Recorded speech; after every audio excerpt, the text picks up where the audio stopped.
പേടിച്ചോലടാ. എന്തെടുക്കാൻ വന്നടാ? അമ്മ ഒരു പേപ്പർ എഴുതി വെച്ചിരുന്നമ്മ, പക്ഷെ ഇതിപ്പോ കാണാനില്ല. ബുക്കിനകത്തായിരുന്നു വെച്ചിരുന്നത്. എന്താ നിലവിളി കേട്ടെ?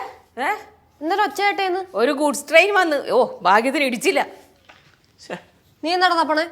നീ എന്താ തപ്പണേ? ചേച്ചി, നമ്മുടെ സേവാ കേന്ദ്രത്തിലേ ഒരു ലിസ്റ്റ് ഇവിടെ എഴുതി വെച്ചിട്ടുണ്ടായിരുന്നു. ആ ബുക്കിലാണ് വെച്ചത്, പക്ഷെ ഇപ്പൊ അതിനകത്ത് കാണാനില്ല. വല്ല കത്തും വല്ലതും കാണും. കത്താ? അല്ല, ഗവൺമെന്റിന്റെ വല്ല കത്തും ആവാലോ. അമ്മ ഉദ്ദേശിച്ച മനസ്സിലായ അമ്മ? നീ പേപ്പർ കണ്ടുപിടിക്കാനല്ല വന്നത്? പോയി കണ്ടുപിടിക്കേ. വല്ലവരും പറഞ്ഞാൽ ശ്രദ്ധിച്ചിട്ടുണ്ട്. ചെല്ല്. അയ്യോ, ഞാൻ വേറൊന്നും ഉദ്ദേശിച്ച് പറഞ്ഞല്ല. ഇവൻ ആർക്കെങ്കിലും കൊടുക്കാൻ വേണ്ടി വല്ല കത്ത് എഴുതി വെക്കും. അത് ഇവൻ മാറി എടുത്ത് വല്ല പഞ്ചായത്തിലോ താലൂക്കിലൊക്കെ കൊണ്ടേ കൊടുത്താണ്ടല്ലോ, നാറ്റ കേസാണ്. അതുകൊണ്ട് പറഞ്ഞതാ. അമ്മ ഏതെങ്കിലും വിധത്തിൽ ഇതിനൊന്ന് കുഴപ്പത്ത് പറഞ്ഞു വിടാൻ പറ്റൂ. എനിക്ക് ജീവിക്കണം. ജയിലിൽ പോയി കിടക്കാൻ വയ്യാത്തോണ്ടാ. ലച്ചു, നിന്നെ ആരെങ്കിലും ഇപ്പൊ അടുക്കള ഇങ്ങോട്ട് വിളിച്ചാ? ചേട്ടാ, എനിക്ക് അടുക്കള മാത്രം നിൽക്കാൻ പാടില്ല. വല്ലപ്പോഴും ഒന്ന് പുറത്തോട്ട് ഇറങ്ങി കൂടെ അമ്മേ. ഞാൻ പണിയെടുക്കുന്നത് ഇവറ്റക്കും കൂടെ വേണ്ടിയിട്ടല്ലേ. അത് ഇവരെ മനസ്സിലാക്കണ്ടേ? വിവരദോഷി. ചേച്ചി, വായത്തൊന്നും വിളിച്ചോറല്ലേ കേട്ടല്ല. നാണയില്ലടാ. വളർന്ന് കുറെ അങ്ങോട്ട് ആയല്ലോ, എന്നിട്ട് നിനക്കൊക്കെ നിർത്തിക്കൂടെ? നിന്റെയൊക്കെ വഴക്കുണ്ട്. എനിക്കാണ് ഇപ്പൊ നാണക്കേട്. അമ്മ നോക്കിക്കോ, ഇവൻ എന്തായാലും വളർന്ന് വലുതാകുമ്പോഴത്തേക്കും പ്രശ്നക്കാരനാകത്തുള്ളൂ. ഒരു ദിവസം ഈ വീടിന് മുമ്പിലുണ്ടല്ലോ വാളും പരിചയം പന്തോക്കിയിട്ട് ആൾക്കാർ ഇങ്ങനെ നേരെ നിൽക്കും. ഒലക്കങ്ങൊന്നാലുണ്ടല്ലോ എപ്പോഴുള്ളതാ വഴി. എന്തെങ്കിലും വഴി കണ്ടുപിടിച്ചോളൂ. എന്നെ കാണുമ്പോ എന്തെങ്കിലും പറഞ്ഞില്ലെങ്കിൽ എന്തോ ഉറക്കം വരത്തില്ലെന്ന്. ഉറക്കം വരാത്തത് ആർക്കാന്ന് അറിയാടാ കള്ള. അമ്മ ഇവന് രാത്രി ഉറക്കൊന്നുമില്ലെന്ന്. ഇവൻ രാത്രി ഫാന് നോക്കി ഓരോന്നൊക്കെ ചിന്തിച്ചിരിക്കും. അമ്മ പോയി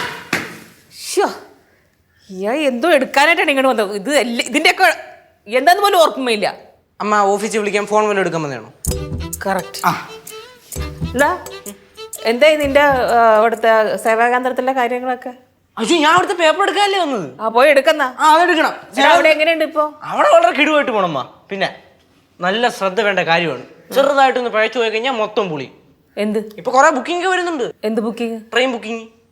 ട്രെയിനൊക്കെ ആൾക്കാർ മറ്റേ മൊബൈലിലല്ലേ ബുക്ക് ചെയ്യണത്? അല്ലമ്മ, ഇപ്പോഴും ഉണ്ട് കുറെ ആൾക്കാർ നമ്മൾ പോയി ബുക്ക് ചെയ്യണത്. പക്ഷെ മെയിൻ വിഷയം ആ ഷൈൻ ചേച്ചിയാണ്. എന്തുറ്റി? അവരടുത്ത് Trivandrum to Ernakulam train book ചെയ്യാൻ പറഞ്ഞ അവർ Ernakulam to Trivandrum train book ചെയ്ത് വെച്ചാൽ. ആണാ? ബെസ്റ്റ് തൊഴിലാളി.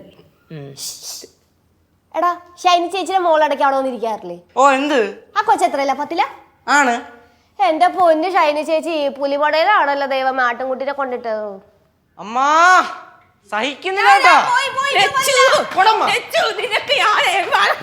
പറഞ്ഞ കേക്കൂലേ? ഓടട്ടാ ഓട്. എവിടെ വരെ ഓടുമെന്ന് എനിക്കൊന്ന് കാണണമല്ലോ. ഓടുവായിട്ട് നീ കുഴിപ്പള്ളത്ത് പോ. ചെല്ല്. അല്ല പിന്നെ അമ്മ അതിനെ ഇനി കൈ കിട്ടിക്കഴിഞ്ഞാ 2 കൊടുത്തേക്കണം കേട്ടാ. അമ്മയ്ക്ക് വൈകി അമ്മ എൻ്റെ അടുത്ത് പറഞ്ഞാൽ മതി. അനുവാദം ഞാൻ കൊടുക്കുക. മിണ്ടായിരിയടാ. എടാ, അവള് തമാശക്ക് പറയണതൊക്കെ. ഒരു കണക്കിന് അവള് പറഞ്ഞതിൽ കാര്യമൊക്കെ ഉണ്ട്. നീ ശ്രദ്ധിച്ചു വേണം ഓരോ കാര്യങ്ങളെ. ഈ ചെറിയ പയ്യനാണെന്ന് ആൾക്കാർ നോക്കൂല. എന്തെങ്കിലും ഒരു ചീത്തപ്പേര് കേട്ടാലുണ്ടല്ലോ എല്ലാവരും എടുത്തിട്ട് അങ്ങ് പെരുമാറും. പിന്നെ അച്ഛൻ്റെ സ്വഭാവം അറിയാലോ. ചെറിയ കാര്യം മതി, എന്തെങ്കിലും കിട്ടിയിട്ടുണ്ടെങ്കിൽ പിന്നെ നിന്റെ ഗതി അതോ ഗതി. അമ്മ പറയുന്നതൊക്കെ എനിക്ക് മനസ്സിലാവുന്നുണ്ട്. പക്ഷേ ലച്ചു ചേച്ചി മനഃപൂർവ്വം എന്നെ ടാർഗറ്റ് ചെയ്ത് ഓരോന്ന് പറയുന്നല്ലേ. എടാ, സംഭവം ശരിയാണ്. കാര്യം നിനക്ക് കുറച്ച് കാര്യഗൗരവമൊക്കെ ഉള്ളവനാണെങ്കിലും ഇത്തിരി ഇളക്കം കൂടുതലാ. അതങ്ങ് നിർത്തിക്കോ.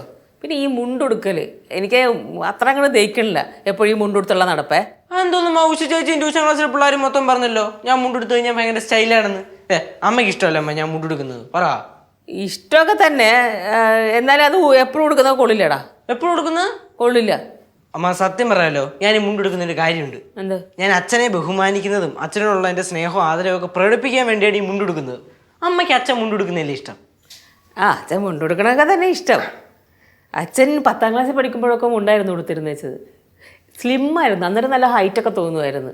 വണ്ണം വെച്ചപ്പോഴാണ് ഹൈറ്റ് അത്ര അങ്ങനെ ഫീൽ ചെയ്യാത്തത്. പിന്നെ നിന്നെപ്പോലെ തന്നെയാടാ, അതേ സ്വഭാവം. അച്ഛൻ ഈ ആൾക്കാർക്കൊക്കെ ഭയങ്കര ഇഷ്ടമായിരുന്നു. കാരണം എന്ന് വെച്ചാൽ അച്ഛൻ ഈ ഇപ്പോൾ മരണം നടന്നാലും കല്യാണം നടന്നാലും നൂലിട്ട് നടന്നാലും എന്ത് സംഭവം നടന്നാലും അച്ഛൻ എല്ലാവരുടെയും വീട്ടിൽ ചെല്ലും. ജാതിയോ മതമോ ഒന്നും നോക്കൂല. എല്ലാവരെയും എല്ലാ കാര്യത്തിലും ഇടപെടും. എനിക്ക് അച്ഛൻ്റെ അതേ സ്വഭാവമാണ്. പക്ഷെ ഇവൻ അച്ഛനെ പോലെയല്ല, ഇവൻ കള്ളനാ. ലച്ചു, നിനക്ക് നാണില്ലേ ലച്ചു? കല്യാണം കഴിഞ്ഞാൽ ഇച്ചിരി കുട്ടികളി മാറ്റിക്കൂടെ? കല്യാണം കഴിഞ്ഞവർക്ക് കുട്ടികളി കളിച്ചുകൂടെ? അതെവിടുത്തെ ന്യായ? ഇതേ പഴയ ജനറേഷൻ അല്ല, this is new generation mummy. Generation ഇപ്പൊ കാണിച്ചാന്നില്ല. ന്യൂ ജനറേഷൻ പേടി, ഭയങ്കര പേടിയാ. എന്നിട്ട് പിന്നെ വന്നിട്ട് ഡയലോഗ് ഇറക്കുകയും ചെയ്യും. നീ ഓടിക്കളിക്ക്, അതാ നല്ലത്. അടുക്കളയിട്ട് വരണ്ട.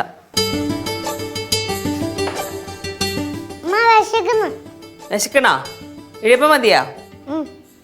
അമ്മ ആ ഞാൻ നമ്മുടെ സേവാനന്ദത്തിൽ ഒരു പേപ്പർ കൊണ്ട് കൊടുത്തിട്ട് വരാൻ കേട്ടോ, പെട്ടെന്ന് വരാം. പെട്ടെന്ന് വരണം. വരുമ്മ, ഒരു അരമണിക്കൂറിനുള്ളിൽ വരാം. അരമണിക്കൂറിനുള്ളിൽ എത്തണം. എത്തുമെന്ന് ഉറപ്പ്.